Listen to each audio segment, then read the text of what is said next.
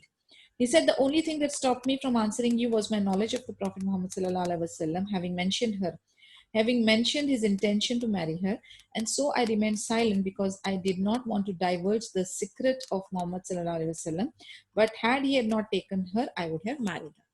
Beautifully explained, justified and clarified.